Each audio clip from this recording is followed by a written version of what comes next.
Lewis Hamilton is challenging Red Bull to regain their 30-second lead over the competition in Japan, and if they don't, the 7-time world champion will take it as a sign that something shady is happening over at Milton Keynes.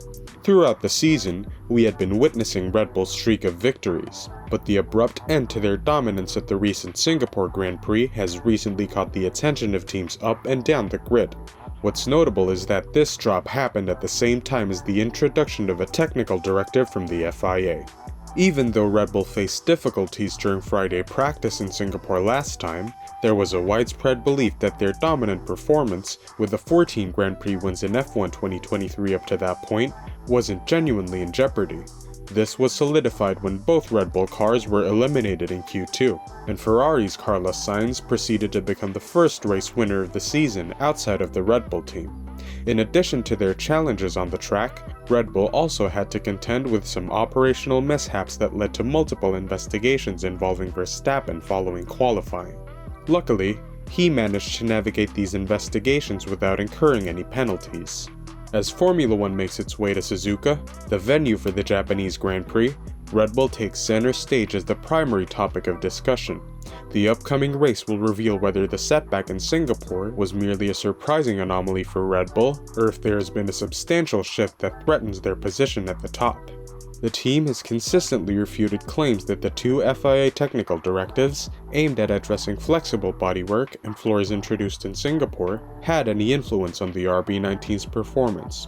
Consequently, all attention now turns to Suzuka, and if Red Bull encounters difficulties once again, Lewis Hamilton suggests that there may be something fishy going on with the Austrian outfit. In a recent sit-down with the media, Hamilton said, "I would think that if they're not 30 seconds ahead, like they have done in the past, then something's up. It was obviously a difficult weekend, the last one, but their car should be phenomenal here. They've been phenomenal all year long, their pace at pretty much every circuit. I mean, it's going to be great to watch that car in general.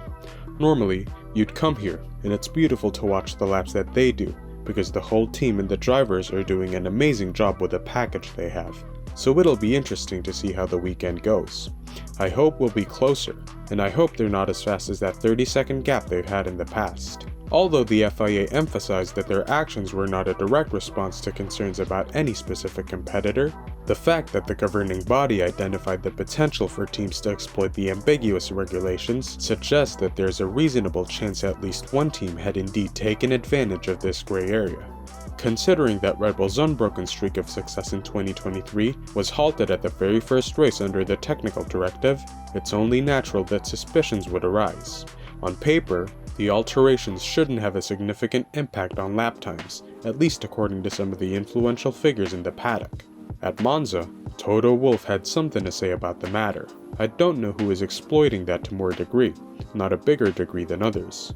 But maybe if a Red Bull is half a second slower or something, that would be nice, but I don't think it will be the case. Christian Horner himself has dismissed any suggestion that the technical directive had any influence.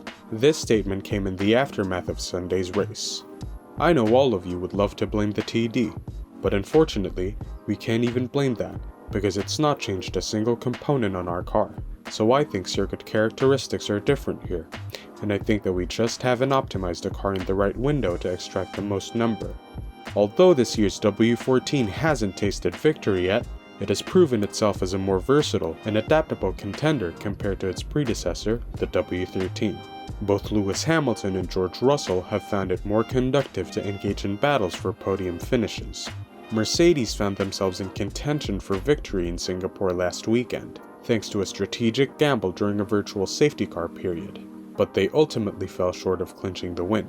Team boss Toto Wolff, in his post-race comments, said that next year's Mercedes will be built entirely from scratch, signaling a new beginning for the team. As development for the 2024 car gains momentum and attention shifts away from the 2023 season, Toto Wolff was questioned about Mercedes improving performance with the W14 following a significant concept change introduced at this year's Monaco Grand Prix. Despite these advancements, Wolff emphasized that this year's car will undergo a major overhaul rather than just adding a few bells and whistles. He told the media, "We will throw this one in the bin when it's really fast, and then embark on a new journey. I think we have encouraging signs from the tunnel of a balanced car that's going to be more together, and we have answers to our questions. So, we are really looking at the results with an encouraging perspective. Unfortunately for Toto, his star driver doesn't agree with his game plan.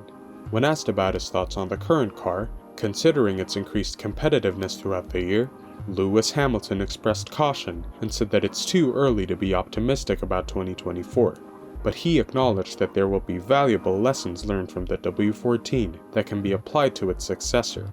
He defended the W14 against Toto Wolff's wrath, saying that too many people worked hard on it for the Mercedes team boss to just throw it all away. Hamilton said, "Well, we won't ever bin the car, of course. These cars are still masterpieces, really, even if they're not. It's not the fastest car in the world. But no, 2,000 people have worked so hard to build these things, and they will continue to be a part of our history and our learning curve. There will be bits of it that we try to change, try to hold on to some of the positives, because there are always positives, good and bad sides, and so we're trying to hold on to the positives. And with the new direction we have, it's far too early to say it than to be optimistic about next year's car, because we are just in the process of going into that. But I have full faith in the crew, that they're going to take it in the direction that it needs to go. There's been a lot of learning in these past 2 years, so if we haven't figured it out by next year, then obviously we will just keep working away at it. But I'm hoping that they have." One thing they do agree on is that Felipe Massa should stop trying to steal Lewis Hamilton's championship. Wolff is convinced that Formula One could be thrown into disarray if Felipe Massa succeeds in his legal endeavor to overturn the 2008 championship victory, potentially setting a precedent for similar challenges in the future. The Mercedes team boss has expressed his keen interest in monitoring the ongoing developments, because a favorable outcome in civil court proceedings could establish a precedent for possible actions from his team regarding the 2021 title finale in Abu Dhabi. But he remains skeptical about the likelihood of Massa regaining the championship title. Wolff said, "I don't think he has a case, to be honest. We are signing up to sporting regulations. They're very clear, and you commit as a license holder. If everybody were to open up situations, then the sport would be in disarray, and especially when you look at the full championships. There's so many things that have an influence whether you win or lose, that I don't see the case, to be honest. On the civil case side, I don't know.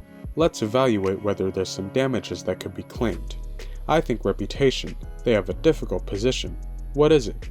But yeah, for me, this is like watching a telenovela or soap opera playing out in front of me."